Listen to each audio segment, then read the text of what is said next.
Hello, and welcome to the So Emotional podcast. Here on the cast, we discuss everything emotions through the lens of attachment, the nervous system, and internal parts work. We're a little irreverent and like to have fun exploring the emotional issues and dynamics that interest us. So come along and hang out. Let's explore the fascinating lands of emotions. Hi, everyone. Welcome to the So Emotional podcast. I'm your host, Angela Wetzel. I'm a trauma-informed relationship coach. The co-host, you know him and love him, Nick Carl. He's a somatic coach. And today we have a very special guest, Clair Spencer. Been waiting to have you on. Clair Spencer is the community manager for Aubrey Marcus's Fit for Service. She is amazing. And she's also a mother, and she believes that community is medicine. And one of the reasons why I was so excited to talk to you was mostly because trauma tends to isolate us as people in so many different ways. And I can relate to that too. And so I just thought it would be so important to have this conversation with you and just hear some of your perspective on that. And however you would like to dive in, but generally we kind of start sort of telling like embarrassing or shocking stories of our early emotional journeys of when we realized like emotions were a thing. And if we didn't address them, they would probably fuck our lives over. So however you'd I like can start there. Wherever you'd like to start. Well, first I'm really inspired by this framework that will probably change, but I just want to talk a little bit about what I mean by like community is medicine. Our community, we do what we would call like transformational retreats. And that's by bringing people through like different types of experiences. Some of them are intense, some of them are intellectual, some of them are somatic. And you might say that we try to mimic what would happen in like a plant medicine ceremony, but we do it without the drugs. And I often joke, I say, like, I'm trying to get you as high as I can legally. Because on the edges of those experiences are where we do get to meet the parts of us that are the autopilot, the dysregulated. I often refer to this as like the child who's driving the bus of my life. Like there was a incident earlier on in my life and a 6-year-old took over and saved everybody. And now I'm a grown up, but the 6-year-old, when there's like ice on the road, is like, I know how to do this. I'm going to take over. And I keep wondering why I get into like these car crashes and accidents. And it's because I'm not really aware of who's driving the bus. So it's like pushing our edges that we get to see who, if you believe in internal family systems and parts work, like who comes forward when we don't feel safe or we don't feel secure. And that idea of a ceremony or like a plant medicine or any type of medicine is that it is a change of state to give you perspective. And when we choose that consciously, it's a lot easier to manage. But I was at a like Silawaska church, just meeting of different minds festival in Austin. And did you say Silawaska? Like psilocybin? That might be wrong. There's some molecule where no, it's not that. This is a church that was getting together with other medicine churches to talk. So they had this like meet other people who are also in this space type of festival. And their particular brand is somehow infusing the DMT molecule into mushrooms that they grow. I have no idea if it's true, if it works, but it was much more about like networking with other people. They're looking into transforming some of the properties to a Wachuma church, and there's all types of legalities. But in that church space, one of the panels was a pastor, and he was talking with people who come from like a traditional organized religious space and how plant medicine has really shifted and helped him in his life and how to talk to people who think it's just about doing drugs. And what he said was that when like one of the most common arguments against doing psychedelics is that you are in an altered state. And he pointed out that altered states are what happen to us all the time. When we fall in love, we're in an altered state. When we're angry, we're in an altered state. When we feel despair, that's an altered state. And I've always been very interested in people. I was that like shy kid, believe it or not. I was the shy kid who really observed a lot before making any moves. I was very self-conscious. So I have this natural inclination and curiosity towards people's interactions. And that framework that he put really had me begin to think about our relationships as, if we think if we think of life as a ceremony, relating is the thing that's most likely to push us into an altered state. But we don't treat often our life like that or our relationships that way. It's, you made me feel this way, or I have this emotion.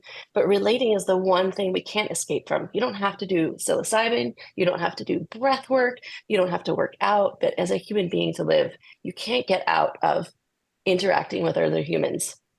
It is constant. It is a day in and a day out. And we could talk about, the way we relate to objects and ourselves, but relating in relationships are the thing that's all around us, like that David Foster Wallace speech, like this is water, and that we don't, it's like invisible to us. And it's also the thing that's most likely to trigger us into some of our most intense emotional experiences. So in my mind, learning how to navigate relating is actually really learning how to navigate the ceremony of life. So I'm really into it. So that's what that community is medicine piece is. And that goes from ourselves to our intimate partners to just how that person at the coffee shop makes you feel, or if the mechanic talks down to you. All of those things fuck us up, if I may swear on this podcast. Absolutely. Or the guy who cuts you off on the freeway. So like we are constantly in this state change because of our perceptions and the reality of how we interact with other humans. And I think it's fascinating.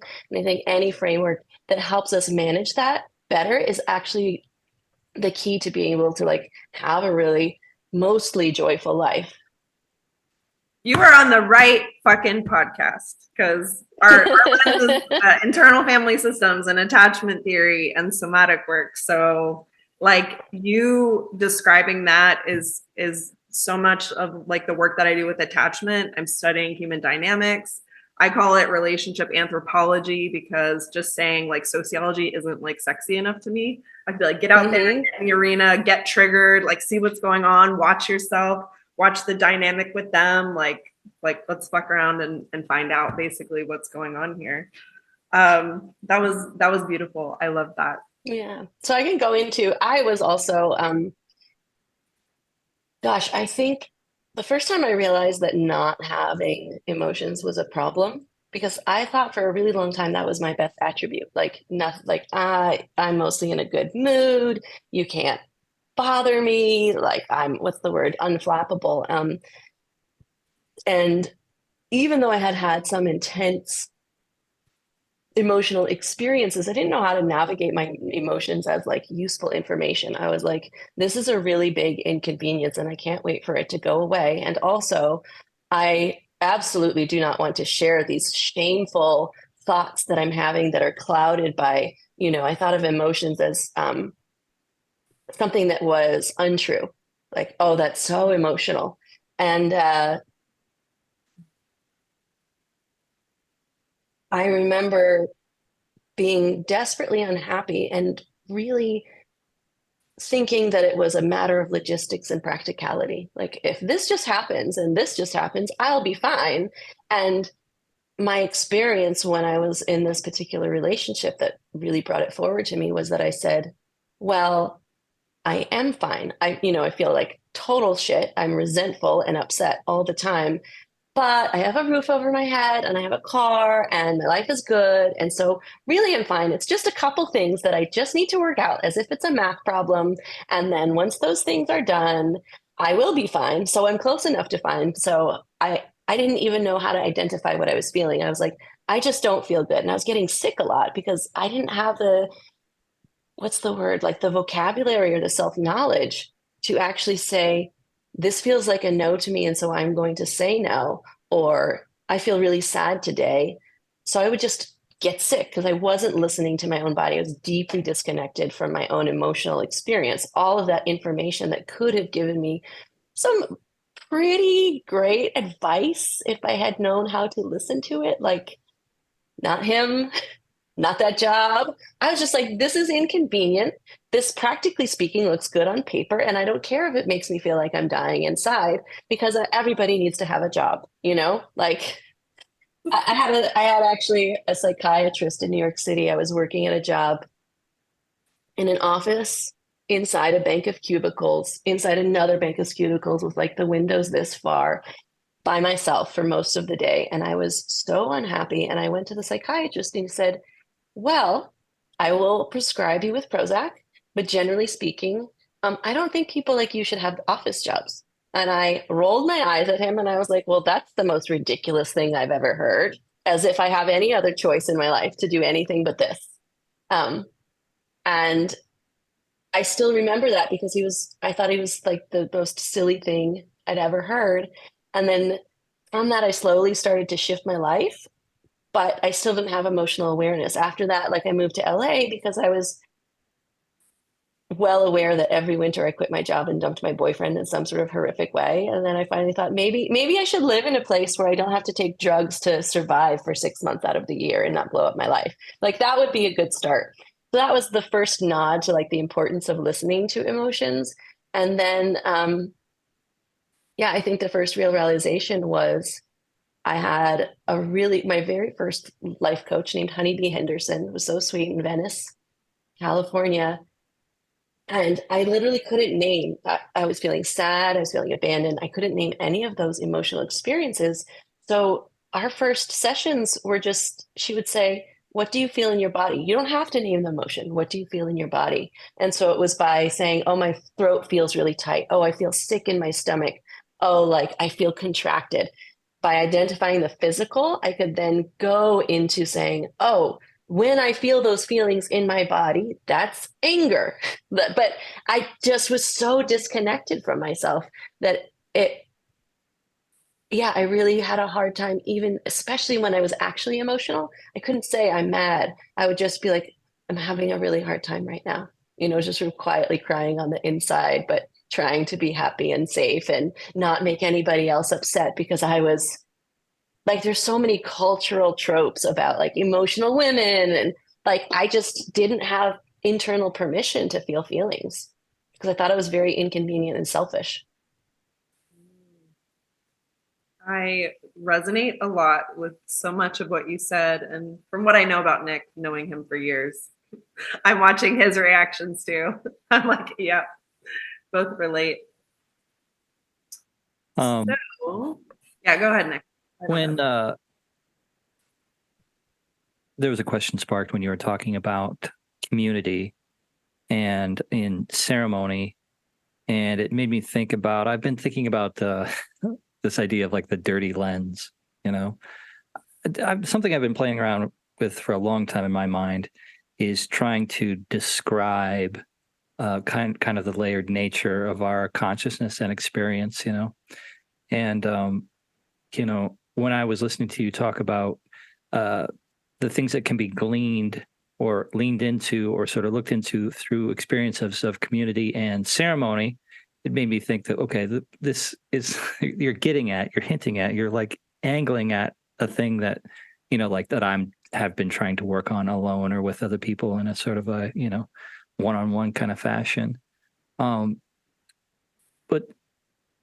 I was wondering, so I'm kind of seeing an arc in your story, right? So you're in New York City, like dying in a way, cool, calm, and totally disconnected until you're not, right? Because that's how it always comes to us. It's like, we're rubber and super strong in our 20s. And then it's like you start to get older, and then that glass of water you've been holding for 20, 30 years becomes very heavy and it drops, and then things start to leak out. And then it's like, oh, what's this shit, like, what is this?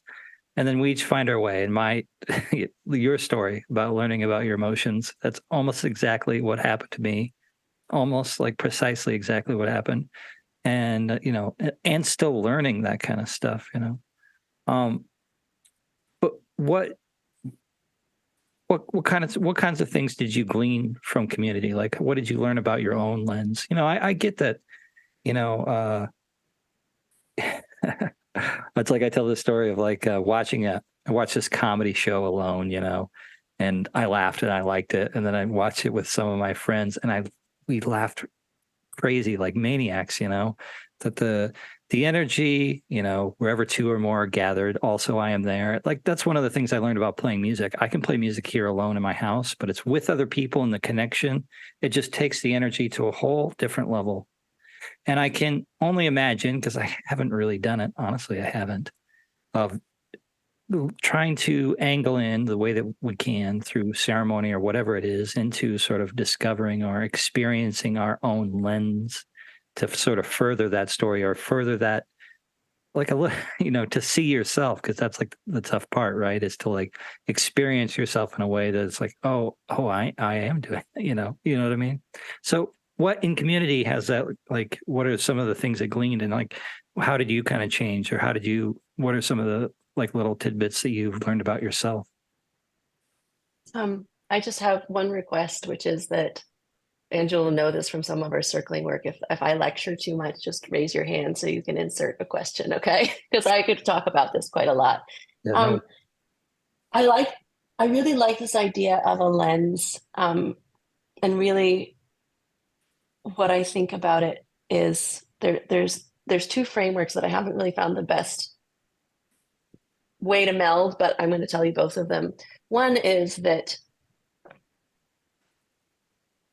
we need mirrors to see ourselves. Like, I have no idea what I look like without a mirror. I can maybe get it off the side of a car. I can try, like, I can hope for a puddle with the right, but like that reflection is fundamental to understanding ourselves. And the town I was raised in was a college town, and one of my childhood friends' father was a developmental psychologist named Ed Tronick. And so he did a lot of research on developmental trauma in babies with depressed and drug addicted parents, particularly mothers. He invented an experiment called the still face experiment that is all about the mirroring of infants. And I think that both on a psychological but also on a biological level, we are wired to be connected with one another and to mirror each other. And so in that mirroring, how do you know if that mirror is warped, right? If that's the only mirror you're looking at. Like every time that I meet a different person, I get a larger slice of truth. So I can't remember if it was Mark Gaffney, but somewhere along the line, someone says, the truth is like my truth that I experience and I see is absolutely true for me, but it's actually, it doesn't mean it's untrue. It just means it's a sliver of the truth. Just like, are you guys familiar with that geometric shape where one side it looks like a circle, one side it looks like a triangle, and one side it's a rectangle or a square, depending like how you shine light on it. right. The same thing, all of those, I'll send you guys for the podcast images, but like all of those perspectives are true. It's a triangle, it's a square, it's a circle, dependent on the angle that you get to see. So when I'm able to actually have experiences with larger and larger people, like numbers of people, especially more intimate ones, and there's, we have capacity in terms of our connectivity, but that's just expanding the truth of what I see. I can see their truth. I can step to their side of the table. I get a little bit of their story and I understand how they see the world, but also how they receive me. And that's that mirror. Some mirrors are going to be dirty and you're going to be like washing your face and it's on the mirror. And some mirrors are totally clean and you have mud on your face and you're going to have to wash it off. But I need that other person to be able to see that and to understand that. And I think that that's been my experience with community, is if I really want to know myself, then that means understanding how other people receive me. And it doesn't mean that I'm responsible for that, but it is a helpful window into knowing myself. I think that through community and the relationship between different levels of intimacy with people, some people have had like many, like my coworkers at this point, we've been through many years of these transformational experiences. I feel really deeply connected and I trust them deeply to give me reflections. And I also know them enough to say, sounds like you're mad at your husband again. Did I really fuck up? Or is something else going on? It doesn't mean you're wrong, but like, can we do a check-in right now? Because I feel, I know your energy. There's also a really delightful experience that I love in meeting complete strangers for the first time who have an experience of me that's brand new. They don't know anything about me, and I get to see the way they react, or they get to tell me their first impression of my energy. And that newness is, again, just an expansion of my own understanding of my truth.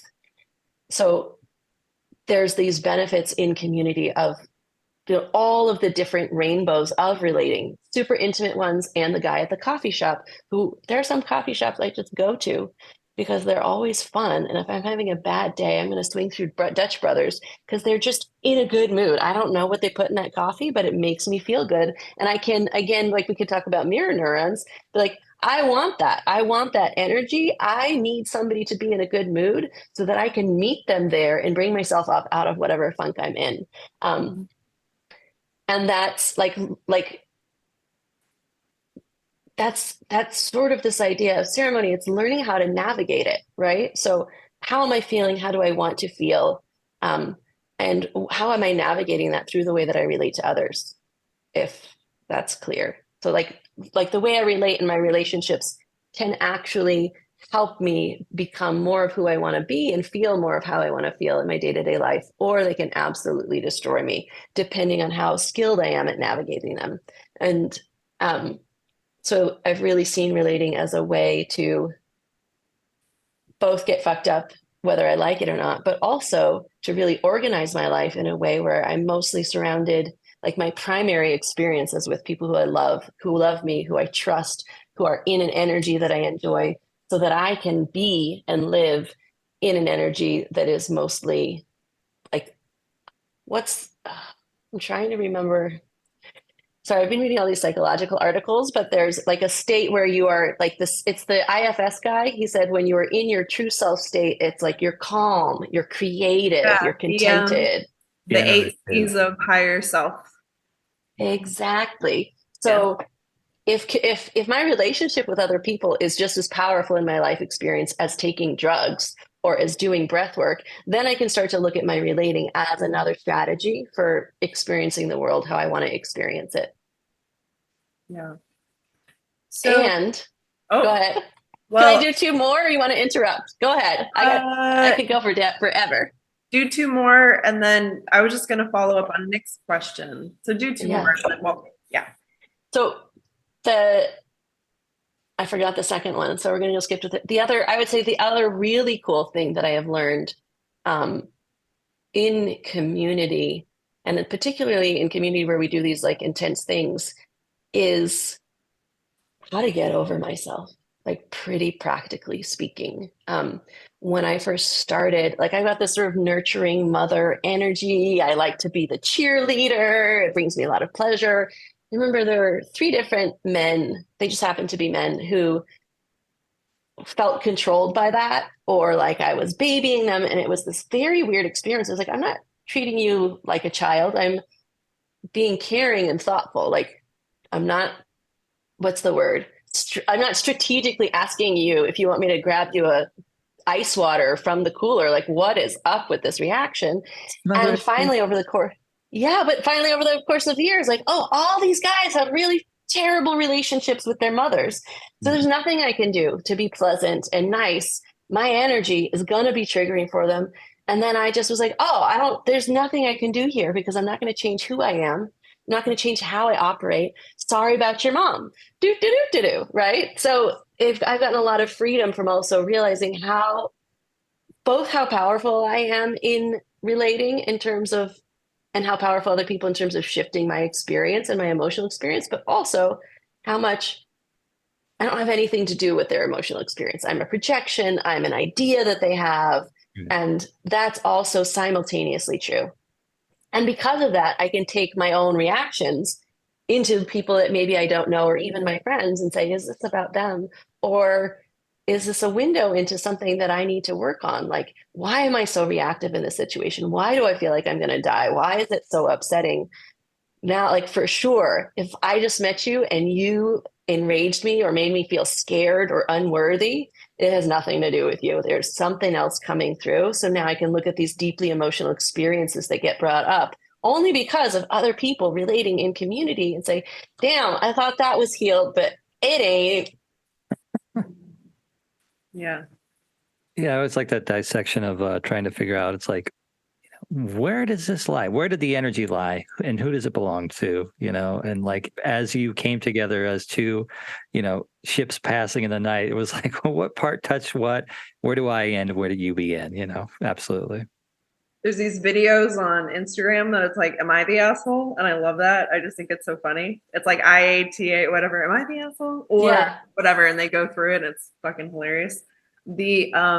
The question part, I think part of the question that Nick asked that I started to become more curious about as you were talking was you're in New York, like in these like cubicles, and then you move to LA, and somewhere between this like almost Russian doll like compartmentalization of you being completely in like solitude to you said like having to do drugs just to like cope for 6 months, and you had this like pattern of just like fire falling apart every winter. Right, every winter.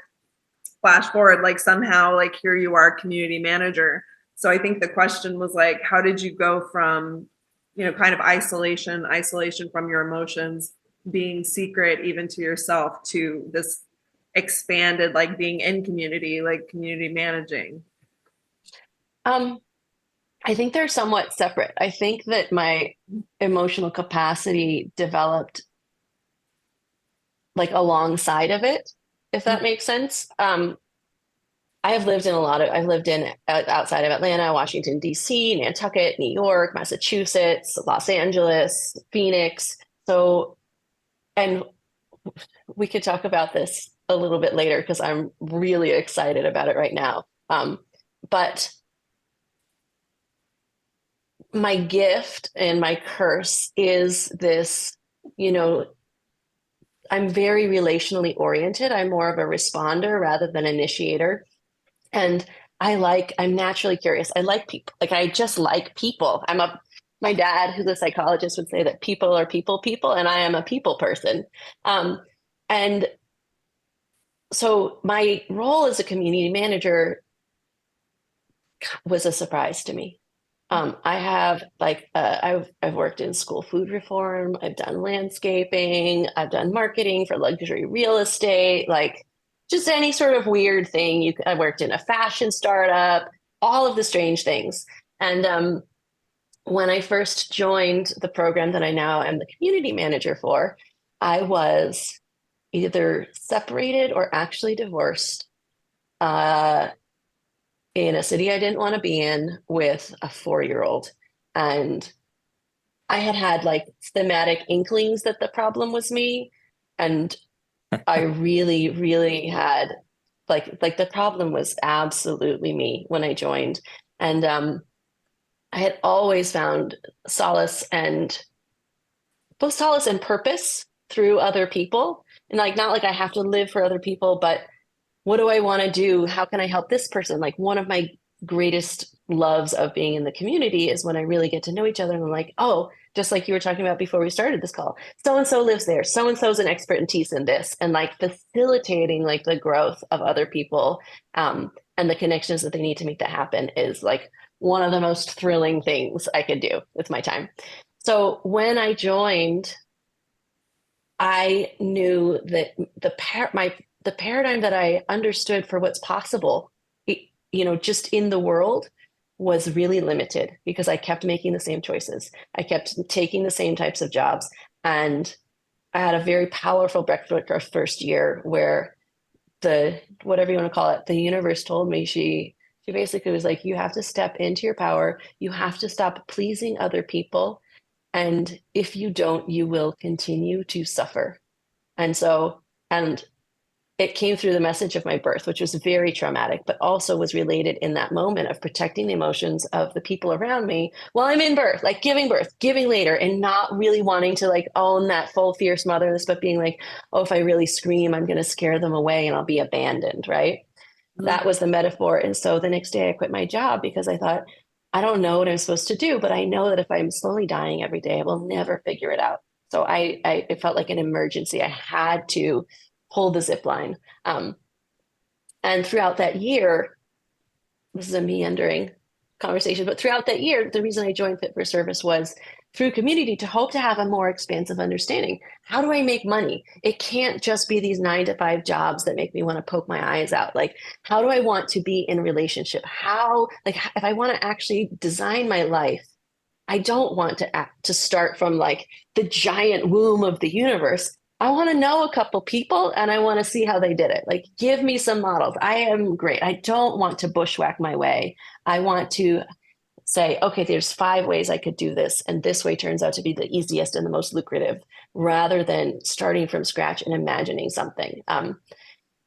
So that's why I joined. And because I was so desperate for that community, I was heavily invested in everybody. That year, we had a private Instagram account. We were running the entire coaching program through a private Instagram account. And I was on there literally every day, responding to people, relating to people. I knew their stories. I knew like all of these like different pieces. And I really went to the summits also. And I intentionally reached out and like met people and asked them how they're doing. Like, I was so curious and so hungry to find different ways of being that every single person was like, oh my God, could be the thing that helps me break this pattern that I don't know how to stop. And I have to figure out how to stop it. So after that year, they invited me to come back sort of on a scholarship because they're like, it was so incredible to have you. And then I started helping with applications. And then now I do what I do because they realize that community is like facilitating community is a valuable asset to what we do. I'm struck by the courage of that story, because I hear like, I hear it in my own story, but also like, I think it's kind of a thing where it's like, you have this realization that you're in a place, feeling a certain thing, feelings, it's like, you can see the trajectory of your own life, right? And if I continue to do this, some part of me is going to be desperately, cosmically pissed about it and is pissed about it. I've been playing around with that idea. Also, it was something I posted the other day, but there's like this hamstring that can happen, and I know it has happened to me, is this idea of shame. If you're identified with your own shame, then that's like almost like it's just like this little circular thing, because what I heard is like sort of like courage, like I have to take responsibility for this thing, otherwise, and then you did it, which is like that. That's not like a small thing, because of that, whatever that glue is that keeps people in those patterns, and then if you are resigned to it, right? If you are your shame, then you won't move, And I think that's like, that's like that right there. It feels like a small thing, but that's like everything also, because then you are sort of guided by your spirit or just your curiosity or whatever. And then you find like, like that's a great idea. It's like, I need to model a couple people. I need a couple people who are out there. Right. And then you got to connect with those people. How long ago was that? I think for me, I love this question. I think for me, it was, post-divorce. And like, I'm going to brag a little. I have an MBA and I was paid to get it in like the recession of 2008. Because I went to the dean and I was like, I'd like to take some classes. And he was like, you should just apply. We have scholarships. And next thing you know, I have a business degree. Nice. My parents are educated. I am not. I have so many resources. And I just looked at my life and I was like, this isn't a sad, tragic drama, sob story. Like there's no reason why I keep taking these jobs that pay me shit because I have problems asking. Like every single thing was a decision that I made. And I didn't know why I would kept choosing that, but I finally realized I was like, this is not something where I can get out of culpability.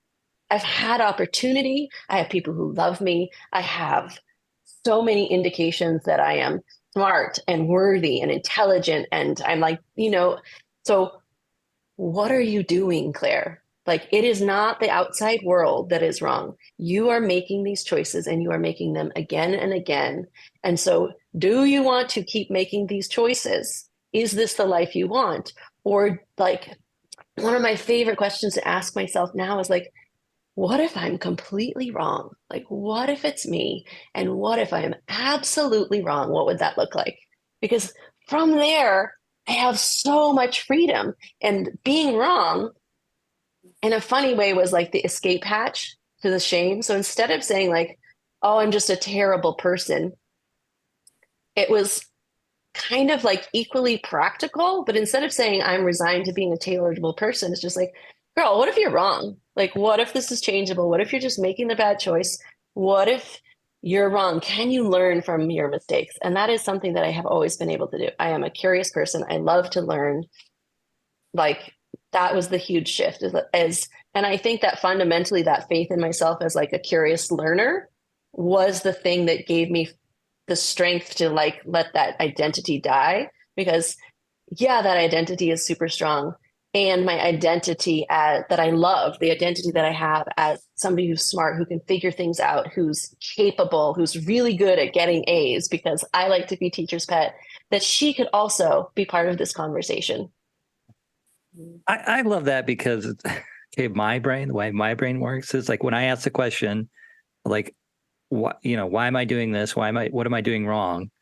Then I like hyper focus on that, which is like this super nuanced thing, probably back through 70 generations, about like why I am acting the way I'm acting in this moment now, right? Which I think is like, okay, it might be a good question. That's great. It's a good question, but don't hyper focus on that. And it's easier. There's like this sideways, just like, okay, imagine that you're wrong, right? And then have that window open up and maybe from there, because it's like you could probably get answers or glean little things or put together the story. And I think that does come, and I think that's a worthwhile endeavor for sure. But maybe you don't have to have that all answered before you move forward, Yeah, well, and I think too, there's such a different experience internally between there's two narratives, I think. One is what if I was wrong? What would I do differently? Right? Like, what if I think of this like a culture, like, what if the idea that I need a white picket fence and a law degree and a rich husband and a golden doodle, what if that's wrong? If that's wrong, what can I play with? Like, what's available to me? If Right. that's not the only right answer, then all of a sudden it becomes much more open. And that's a very different experience than I'm for sure wrong. And I'm going to show myself all the ways in which I am wrong, which is a closed despairing. Like the critical, you're wrong and you're a fuck up and you're never going to figure this out is so different than maybe I'm just doing this incorrectly. I'm going to try something completely different. I'm in a bad mood, and so I'm drinking and I'm watching Netflix. What if this is the wrong strategy? Because so far it hasn't worked out. Maybe I should go to a Beyonce concert by myself. Like, what if I'm wrong? I should, and like I can try it. Maybe Beyonce is the wrong answer, but I know it's drastically different from doing the same thing that also is for sure wrong. Right. Yeah, like one thing is an indictment. It's like you're wrong, you're bad, you're fucked up, and the other is like, what if I just don't know any better in this moment? Like, what if I'm actually learning? What if being 40 years old on the planet is actually really fucking young, and no matter how old I get, I still won't know the difference between my ass and a fucking hole in the ground, emotionally, spiritually, or intellectually, or otherwise. Oh. Yeah. It's like we could cut ourselves some slack, I think, sometimes. Yeah. And I think that spirit of playfulness too is hugely helpful. It's just, there's like, if it's not a test and it's a game, I get to play. Ooh, I love Ugh. So I like that. And I also, just a side note, I love what you talked about is, because I think about this a lot too, is this idea of like parts work and identification. And there's a great series, I think on Apple TV, called The Crowded Room, about a man with multiple personality disorder who commits a very heinous crime. And the premise is that he has these parts that have, very distinctive personalities that have developed to help him cope with severe childhood trauma. And he is facing having to go to prison or be institutionalized. And the parts that have developed to protect him want him to go to prison because they are scared of dying if he goes to the mental institution and gets help. They say if he becomes integrated, then I have to die. So they are actually rooting and controlling him to be incarcerated because the parts don't want to die. And I feel like that has happened to me so many times too. When we talk about identification, it's like when I feel like something that I think is really me is going to die, like if that part feels like it's going to die, that can be the more challenging experience to get over because like I was in England and I smashed a car mirror driving through traffic. And I actually had like 3 days of being obsessed with it. But everybody makes mistakes, but I have an identity that's I'm a good driver. And that identity was kicking and screaming. And it was so mad. And it was like, how dare you smash a mirror? I am a good driver. Maybe I'm not a good driver. Am I dying? Oh my God. So there's this little piece in my brain while I'm doing all of this stuff of this part that's like kicking and screaming because it doesn't want to die because I smashed a window by accident because of all of these different factors. And I think that we have these different parts that like when we become identified with like, I am this way, I am this type of person, this personality, which I actually think we become really attached. We're attached to a personality, right? Oh, people don't like me or this or that. It's really hard to stop the behaviors that are giving you that experience because those parts then die and then you don't know who you are. And that's sometimes worse than dropping the personality traits or the parts that are ruining your life. It's so interesting because these parts, they're so human and they're so egoic and they don't realize that they're caterpillars, that it's not the end, that they actually transform into butterflies, but it's so human nature to be like, change is death. But our soul like aspects know that it's transformation. And so there's the constriction and holding on to what isn't working in favor of stepping out into the unknown, because the unknown is a fucking logistical nightmare. And it's like, well, I could easily die in that unknown. I would rather hold on to misery and stay alive and stay safe than to actually like the Anais Nin quote is like to risk to blossom, to risk to actually bloom in this world. So we like crunch wither. Yeah. Well, no, there was a really phenomenal frame, and I am not like a mentally health certified, but it was a man on Instagram talking about, in particular, teenage mental health crises and suicidal like problems with suicide. And he said, especially with teenagers, they're not like the idea that they want to die and like this idea of like I have to die, it's mistaken because we think it's about the physical body when really there's a part of your identity. Like it's so terrible, but there's a part of your identity that has to die so you can change and so you can grow. And when we become too attached to our body being our identities are actually our physical body. Like, don't get rid of the physical body. Figure out what ego death or what like parts of your personality need to die so that you can actually stay alive, but you need your body. So he's like, hold on to your body. Don't get those two things confused. But that impulse to die is actually kind of a natural part of progression, which is like, this has to stop. I need to go cocoon and be the butterfly. And that part of navigating that, even like those suicidal feelings, is like, don't confuse your parts with your body. Your physical body is the container for many different things. Allow the pieces, like find a way through therapy, through plant medicine, to let those pieces that are ready to die, that are holding you back, actually die, but keep your physical body so that you can continue to live past that death. Because your personality is not this thing that is enmeshed. Your body's the container. That was interesting, anyways. It's like personality as cancer, because if we interrupt the natural like life death cycle by allowing those personalities to like hold on with their white knuckles, just like I'm gonna survive, and then it's like all the chaos that happens from the dysregulation of that part that needs to let go. Yeah. It's pretty wild as well. It's been wild this week. It's been a really fun week. It's been a great week. Yeah. Can I just keep talking, or do you want me to ask you guys questions? Because this is this other piece that I want to pull in so badly because I'm really hot for the topic. Is I met this therapist on LinkedIn, and she has been doing research on what she would call like the please appease response, what we also think of as like the fawn response. What did you call it? The please what? Please appease. Please appease. Oh, okay. Yeah. So I was Googled her and I found her master's thesis online. I'm reading it because that's just what I like to do. But there are that really I would say was like the origin of a lot of my personal problems was, or like emotional problems was, I'm not a fighter and I'm not a runner. I'm a little bit of a freezer, but mostly what I am is somebody who will say, you seem dysregulated, so I'm going to do everything, including completely abandon my connection with myself to make sure that you're okay. Because if you're okay, then I'm okay. And if you're not okay, I'm not okay.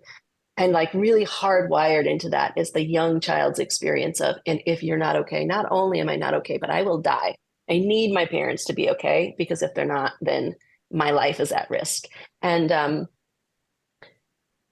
it, she is really interested, as far as I can tell. I don't want to speak for her in that because it's a very tricky, invisible traumatic response. Because people with please appease, depending, there's sometimes when it's really obvious, super codependent, you can tell that somebody's like not in their body. But there are a lot of people who have great social skills, are really happy, can manage a room, successful, and yet entangled in these skills. And this is what I really identified with, was entangled in those skills is fear underlying it. And it's not that it's driven completely by fear, but that same, and this is again, I think why community has become my thing, because not only do I love to do it, but there's also fear behind it, which is a great motivator.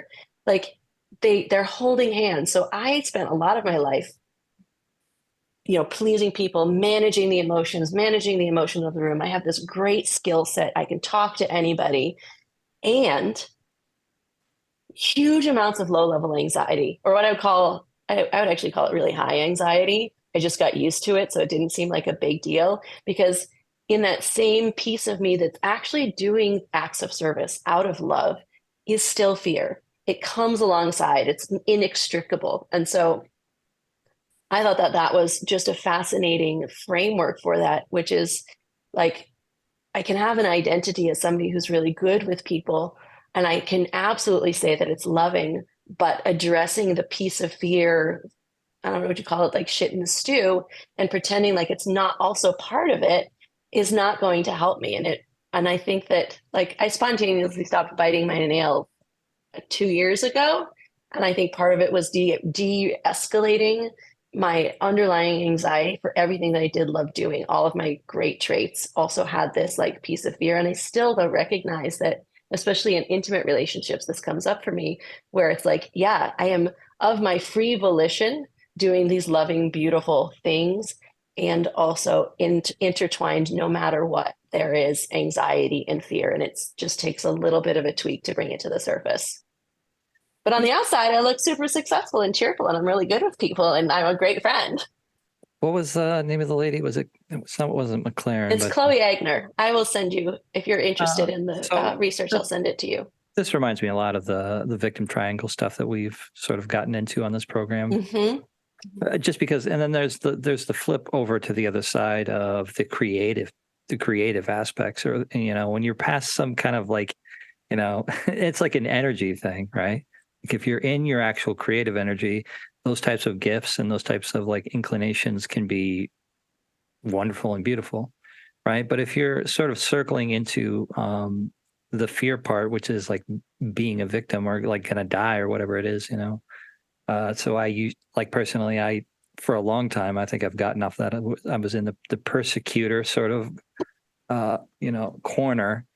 But I too would go to like caretaking, but as codependency kind of a thing, so that just reminded me that as you told that story, about how you sort of interacted with that information. I was like, oh, okay.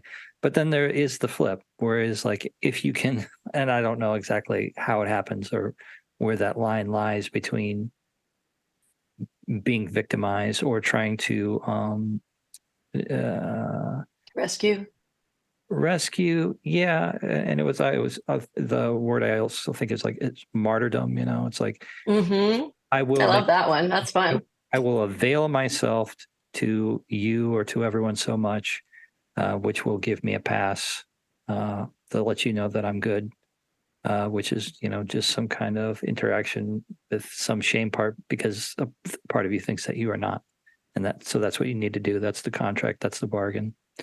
Of course, unspoken, but that's all in that kind of like, And that's where it's tricky. There's like this kind of lower realm, but then there's a creative realm too, where those also those things, if they're coming not out of fear but out of creation, can be really beautiful gifts. And I really appreciate people who are more inclined with that type of energy. Like, I have the kind of like soul that like that nourishes me, and I really like respond to that. So it's like, whatever. We're all shining different stars.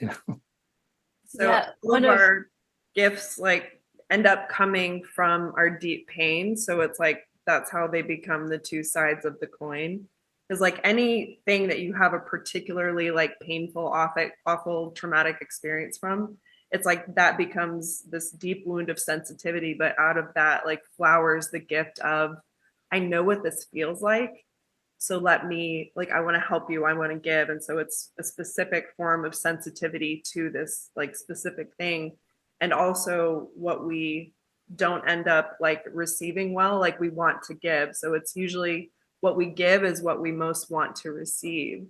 So it's like if you can kind of sniff out the difference of where you're coming from, because like I believe once we start to really heal all of the origin stories and stuff from the bottom, like we've moved up and escalated so much into like our gift, or even like in Gene Keys when it talks about like the Siddhi, like transmuting it, rising above it. And then it's like, but I think we have that full spectrum of turd in the stew to fantastic soup, when you transmute it. So anyway, I love this conversation because I'm just like, yeah, I love Gene Keys for the same reason.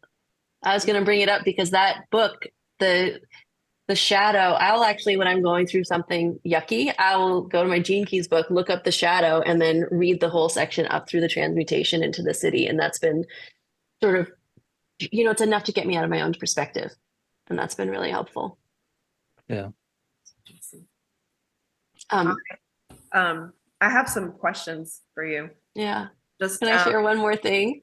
I'm sorry, because I just want to say the other because we're talking about community, and I would say that one reason I believe I've stopped biting my nails was actually through community, and it's through my work that has been so wonderful and also terrible and intense that I have failed people over and over again and disappointed people, and people have been mad at me. And so like because that's my job, I can't freak out. I got to keep going.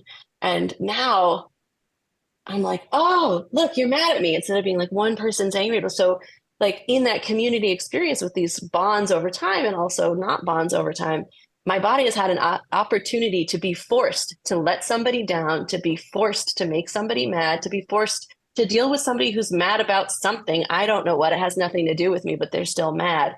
And realizing over and over again that I'm not dead has actually made a huge shift in my personal sovereignty and happiness. Okay, your questions. I just wanted to drop that in. That was good. You actually led like right into the question, because I was going to ask you about what I have like three questions, but one is like what you see in people becoming like triggered in community, and like how they, because this is like I see it too. I see people get triggered, and then through their self-fulfilling prophecy or their self-confirming bias or their stories, they actually take themselves out of community, but then they blame everyone else, and they're like, it's you didn't take care of me, you didn't reach out, whatever. So I was just curious, like what you see, because you're seeing such this like incredible dynamic of all these nervous systems and all these humans coming together. Not only that, it's like the fires of initiation happening. So now it's like all these nervous systems like popping off, and then like you have the coaches like holding space for all this transformation. So I'm just like, tell me more, tell juicy stories and what you've seen. So I have seen the really cool thing, and also terrible thing, is that like Fit for Service is a very intense experience, because you have first day of school jitters where you are with a whole bunch of new people that you don't know really, right? So you have to reface am I going to be the cool kid? Do people know my terrible secrets? I haven't socialized in a long time. Am I going to repeat my same patterns and screw this up the way I always do? And then you also have people are meeting, like I have seen more men cry because Aubrey looked at them in a funny way. Like maybe he had to fart, but he just is like, I'm sorry, I gotta go. Like we don't know his backstory, but I've seen more And I just say this because I think of men as really struggling with emotional expression. Like it's not encouraged culturally. I see more men cry because they didn't get to talk with Aubrey, or they said the wrong thing during their one chance that they're ever going to get to talk to their hero.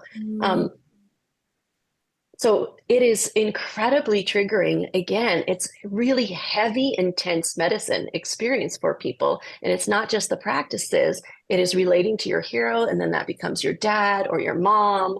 It's relating to being like all of those childhood things and teenage things about, am I sexy? I have so many people ask me if they're fit enough to be part of Fit for Service. And I'm like, that's the point, is like to feel good in your body. We don't expect you to come in or leave with 6-pack abs, but that's the story about inclusion and belonging that they're bringing in. And what I actually have learned, surprisingly, and it's perhaps my lens as a recovering codependent, and I like martyring. All of those drugs are good. I used to say, like, I date addicts because I'm addicted to righteousness. Like, so intensely delicious, but not very productive. But that what I hope to do is inspire people to feel safe enough to try a different way of being. And mostly, like, that can be the most difficult thing, and the most profound thing is like, hey, if you don't like how you are or who you are, you can try being somebody else. This can be a game. And so I try to facilitate that in the best way I can, where it's playful and also deeply connected. And I am still learning, and I don't always nail it, but really to make the community aspect a place where people, like what Eric would say, feel safe with the stranger. There are still projections, and there's two pieces of that. The first one is, you will never learn from your own misery if I rescue you from it. So there are many people who just have to be really upset and sit with that. And like, I used to want to make sure that, like, we had 100% customer satisfaction and nobody left and everybody had a best friend. But you're paying us to fuck you up a little bit. So the fact that people get mad means we're doing a good job, because we're stirring the pot. We're forcing you to, like, confront these parts of you that feel yucky, that feel abandoned. So if I had 100% satisfaction, we wouldn't be doing a good job.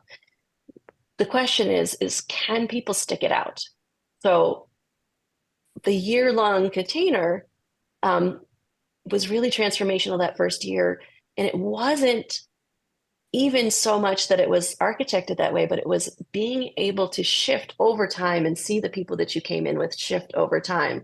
So I can't force people to stay in our program, but what I can do is encourage people to stick it out just to see what happens. Because when you take the time to, like, sit with those emotions, and then you have to face the person who made you mad, or you have to apologize for your behavior, those are the pattern interrupting pieces. It's not, I got fucked up and if I don't like this, I'm going to leave. I have another friend, she would say that the strength of a relationship is not in, like, how well you get along, but how well do you repair? So there's an aspect to running community where if people are going to be mad, I got to just let them. Like Dr. Dan Engel would say, do not steal their suffering. If I don't let them feel uncomfortable, there's no motivation to shift. And so I've become much more hands-off, including gentle guidance, while still really encouraging people not to give up. And, like, if you're mad, that's great, because you're discovering something about yourself. If you feel sad and like the coaches aren't paying enough attention to you, great. How are you outsourcing your own self-esteem to people that you put too much power onto? And what's your relationship with this throughout your life? Because if you can become resourced in those things by discovering the way that you're outsourcing them, then you become much more sovereign. Does that answer your question? Yeah, sort of. Mostly, like, I think in my mind, because, like, I've seen things happen, and I have my own lens, because I literally, like, watch nervous systems, and I watch triggers, and I watch people, like, the dynamics. And sometimes in my mind, I'm like, is there any way to kind of help people know what they're in for? And sometimes, even as a coach, I can't prepare them for the depths that we're going to go and how fast and however that happens. And sometimes, though, I wish that there was a little bit of an orientation or like a welcome thing to be like, hey, by the way, like you're gonna get triggered. This like you're here to learn where you don't feel free, like where you are a victim, and to like look at your own perspective. And sometimes I just think it could be cool to give people a bit of a guidebook to say, watch your nervous system as you move from isolation and trauma patterns and healing that into like the work you do with self, the work you do one-on-one with people, and then into a larger community and then into the world, because our nervous system changes in each of those scenarios, and emotional contagion is such a thing as well. And then of course we have like collective shadows or tribal shadows, where people have had serious trauma around being this word always comes up in my head because I'm a theater I have my BFA in theater. It's like banished, like Romeo, like getting kicked out, right? And there's people that come with like baggage about being excommunicated from their religions, from society, like having made bad decisions, or their parts being traumatized or burdens, and then they become perpetrators in some way, and then they're out in their communities. And we see this happen very publicly with celebrities, like cancel culture, and back in the day when they were like, see if she floats, if she doesn't, burn her, or if she floats, burn her. If she either way, you're dead. You're fucking dead. People got the torches and the pitchforks, and we see that energetically online and social media. But it's like, sometimes I wonder, because like my work is a lot about initiation, even though in human design, I'm not a manifestor, I'm a projector, but I have initiation 3 times in my fucking chart. So it's like, it's so crazy. But sometimes I'm like, given that this is going to be the experience, can we provide a little bit of lube here to help people, find a little bit more ease it in? But I think that, maybe not. well, I think it's 2 parts, right? So you can give people that frame. And what I have discovered also is that it won't penetrate until somebody's ready to hear it. So, and I don't mean this like, I am absolutely certain I could write a guidebook, and I'm also certain that I could do 4 introductory calls, and I'm certain that there could be coaching calls about it, and I'm also certain we'd still have the same number of people get pissed off and project and say, so and so's just in this for the money, because it's impenetrable. And that, in my experience, it's not really an introduction or a frame. Like, if it's going to be a frame, it's something that you have to go back to over and over and over again. Just like, it's almost reminding people that they're in a ceremony. And like, I have a girlfriend who runs a business, and she has like her business goals, and every week she has an all team meeting, and she goes over the same slide where she talks about the vision and the ethos of the business. And she says, you cannot look at that thing one time. You have to remind yourself over and over and over again until it becomes a muscle. So that's a little bit of why I love longer containers, and I love like community over time, because I don't think it's just that piece of information where you can tell it to somebody and then they go, oh, I'm triggered. How do I learn from this? It's like, you have to just do the reps to get that muscle to be able to be less reactive. Right. Wish it was different, man. I would go to the gym once and I'd be so hot. I think there's a part of me, and it's probably also like, because I have codependence in my chart too. Like, I started studying that shit in like 2014 or 2015. I was like, oh my God, I'm codependent. Oh my God, like I'm not feeling my feelings, all these things. And there's a part of me that really wants to help people. And I know that initiation can be really hard on the ego. The soul is fine. The soul is always going to be like, we good. And the ego is going to be like, oh my God, we're dying and we're going double platinum. We're shitting and barfing at the same time. And, sometimes I like that better. Like, don't mess with my personality and my identity. I'll just barf for a while, any day. Yeah. So I think sometimes I feel like I do feel a little bit sad when I see people allow their victim and I'm not saying that victimization is bad energy. Like, I believe that victimization is a very useful energy when people don't have the resources, just like a natural thing. But it kind of hurts my heart sometimes, because I can see the inner children and how badly they want to connect. and I can see what they need. And also I'm like, and I can't pick you up, but I can see what's going on here. And then I watch people kind of exclude themselves or take themselves out. And it makes me a little sad, but also at the same time, I'm very interested in seeing like who sticks and why, and like what aspects of humanity, what it takes for people to stay in vibrational resonance with each other, and how that cohesive thing happens. And being in the military and working in like crazy fine dining situations where there's so much intensity, it like bonds you in a way. And this is like a similar human experiment to that it is indeed a ceremony where we get to be deeply emotional, and there's really nothing else, there's not much else like it in the world. There are pockets of it happening, but it's true. It's like it is the first day of school in a way that most adults don't have that opportunity anymore to do those things. So Yeah. I also think this is me overcoming codependency, is that, you know, like one of the things that we really screen for is like mental health, active addiction. Most people get in. We just want to make sure that you're regulated enough and that you're not some person who thinks that my boss is Jesus Christ, because you'll be disappointed and then all of your anger will be turned towards us, which is dangerous. yeah. But again, along the lines of stealing, it's devastating, especially when I see people who I really love who like triple down on the victim story. There are people that I've cared for deeply, that I've given a lot of time to. One in particular who was, you know, very certain that nobody actually really loved her. And no matter how much special attention she got, it was always, well, it just was like deeper and deeper into a spiral of like, I'm going to be even more terrible so that you can prove to me that you love me even when I am terrible. Or I am going to hide even deeper when I need help so that I can make sure that you know that you did not show up for me. Like those two patterns of victimization. And what I realized, this is not recent, it was the course of several years, but I realized that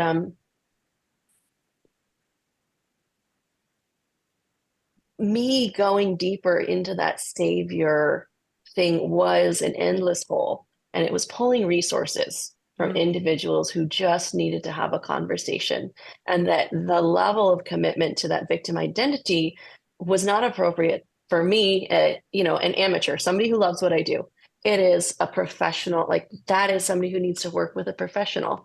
And so sometimes that scope is so like, is this in my scope, is a little bit tricky. And sometimes you don't know that somebody's out of your scope until they freak out on you in initiation. And so like we often ask people, especially if they're in active addiction or have any sort of mental health past, like, are you resourced beyond this? Because this will be tricky. And I can't talk to you for 2 hours every night to process your experience if it's really intense. So I want to make sure that you are resourced outside of this. And we can't ask community members to do that because they are not certified professionals.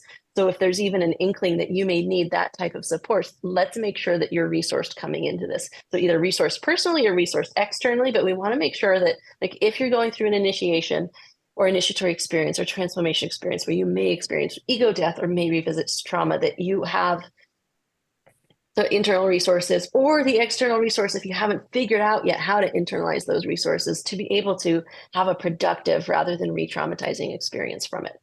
Yeah. And this, like, I experience the same thing with coaching, one-on-one coaching in groups, because people will trigger each other and they'll be, you know, they'll try to triangulate and be like, it's them, it's them. And I'm like, your buttons are your buttons. Like, they're there, like, enjoy them. And, you know, I try to like keep away from that, but it is really challenging also when you have someone like pointing their full force, like nuclear weapons at you in projection. And you're just like, holy shit. I mean, that's a sanctification process like none other. It like I've lost sleep. I've like had like major like, oh my God, because of my own background and like having to heal through that and do that. So like just me seeing what you do at the scale that you do, I'm like, I bow down. Like that's a lot. Like that's a very resilient, well-resourced, regulated nervous system to be able to do that. And also just like, this is why I'm fascinated by you, because of your multiple skill sets, but also your ability to like shift in and out of these different roles. And I think find like a reasonable approach to dealing with this very dynamic container, because I think it's hard to know how to navigate sometimes, to say how much responsibility do we want to take for other humans, because that's a hard conversation to have. Like, it's extremely gray area to be like, do I let this person go, or when do I step in to help out?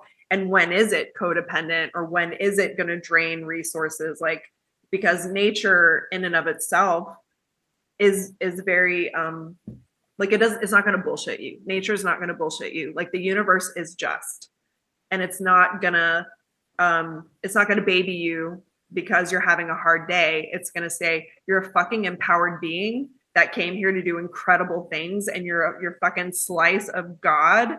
So I'm going to respect you. And in some ways it's like finding the way to respect people for their greatness, and maybe also hold them a little bit in their humanness part too. So I struggle with that a bit. I have. So I'm getting better and better. Yeah, well, Yeah. and I'd also say that, like,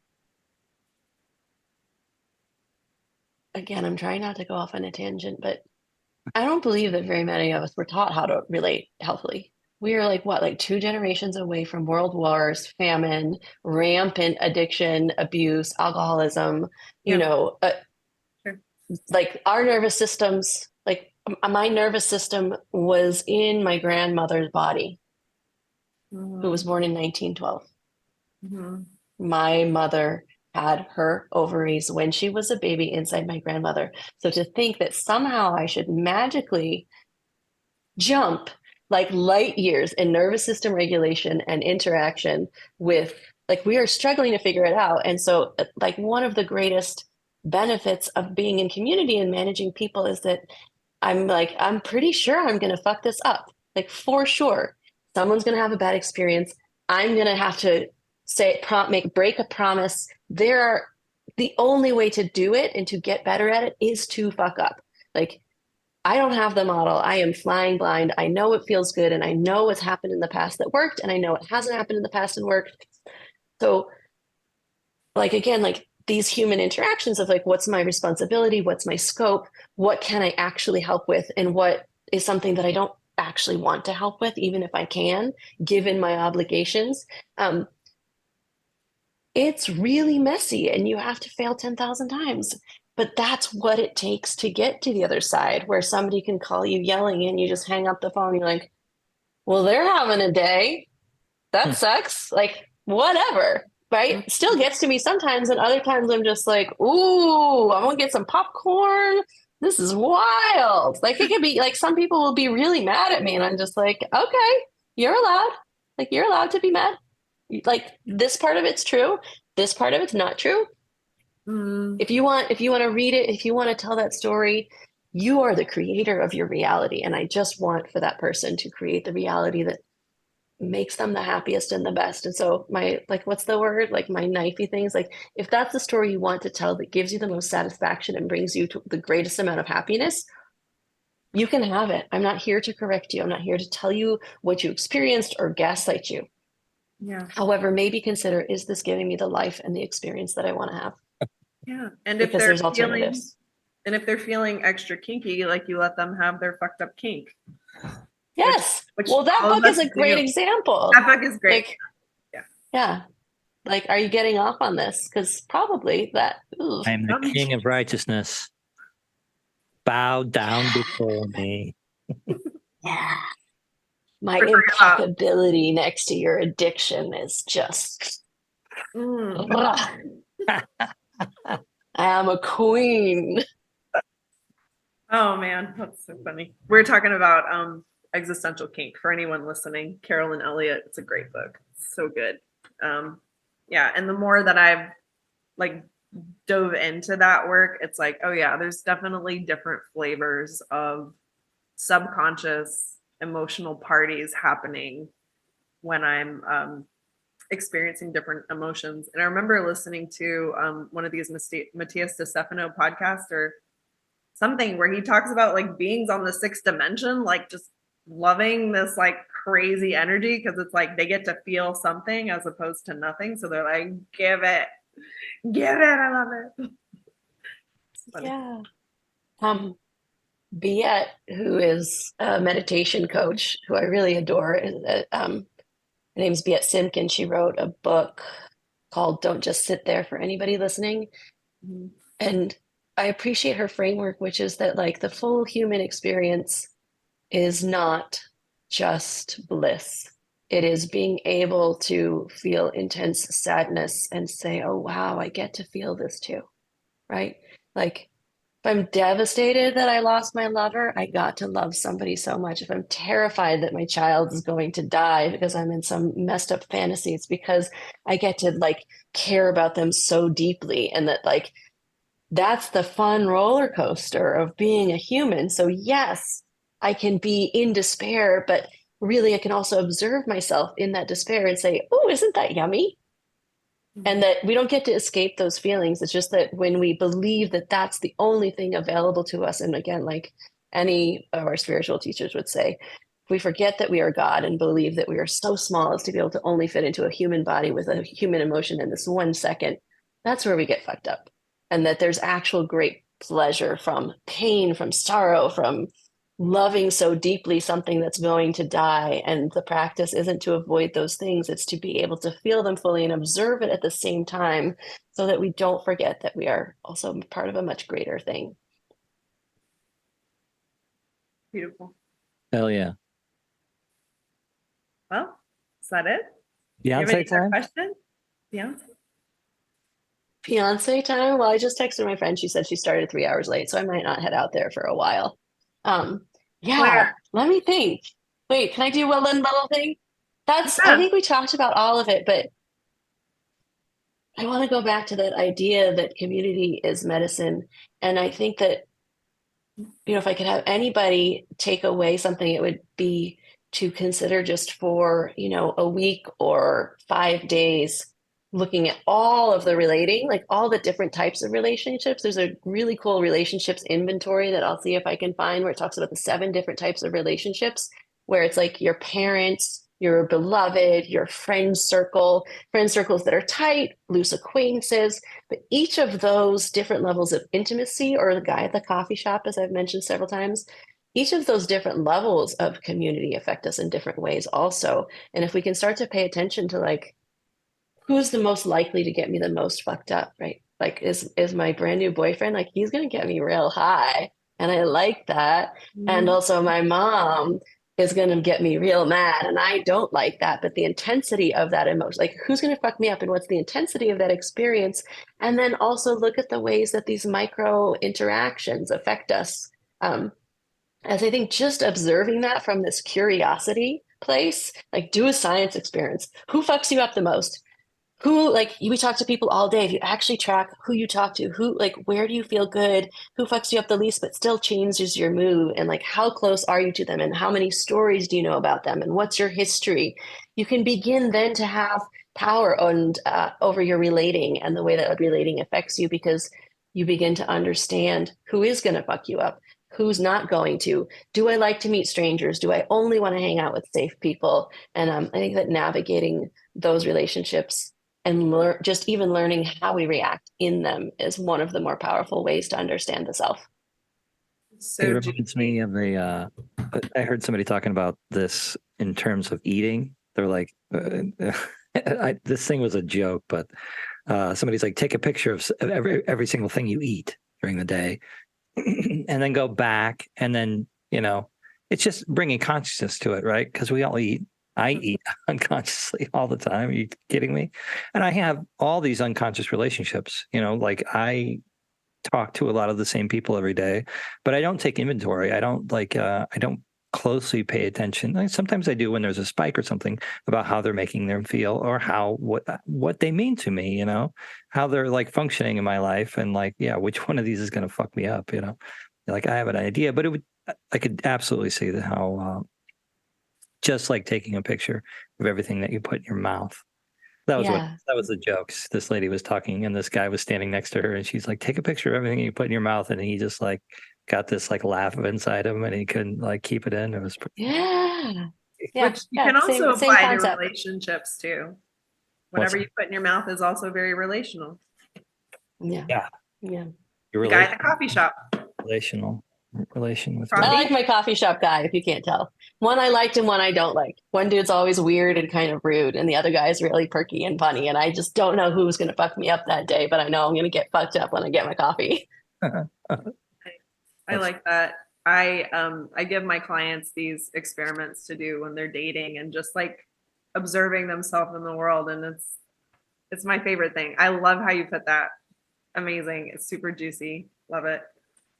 Oh, Claire, we could talk to you forever. Also, I feel like you should do a lot of podcasts because you have Oh, thank you. awesome things to say. And I love your ideas. I love how you put concepts. Like this is just my personal like opinion, but I think you're great at podcasts. Yeah, you're Thank well you. spoken. One of my, I can't remember all of these things. There's gene keys, there's human design, but I think it's human design. And it was said that it was like 3 main qualities were like creativity, silliness, and abstraction. And I was like, okay, you nailed it. Because like creative, silly, and also this fun way of like, this is my favorite thing to do. It's like, can I pull this little string here and this little string here and wrap all of these concepts in a way that makes sense and feels good? And like, I love going out and exploring, and then I love having these conversations. So thank you so much. It's been really, really fun. Yeah, you're welcome. I'm so glad. Yeah, I'm glad we did this. This is a great conversation. It's great to meet you, Nick. Yeah. I feel like I need to know a lot more about you. And thank you for letting me be the lecturer today. Yeah, you're a guest. Yeah, this is about you. And you have so much wisdom. And I cannot wait for our audience to hear it. I can't wait for everyone to hear it. It's a great conversation. So thank you all for listening. And we would love a review that helps other people find our podcast. And what else do we say at the end, Nick? Is this kind of it? We just put all the doodly bobs in the doodly do. People know how it works. Okay. Say thank you for your time, and thanks for joining us, and thank you, Claire, and thank you, Angela, and that is that.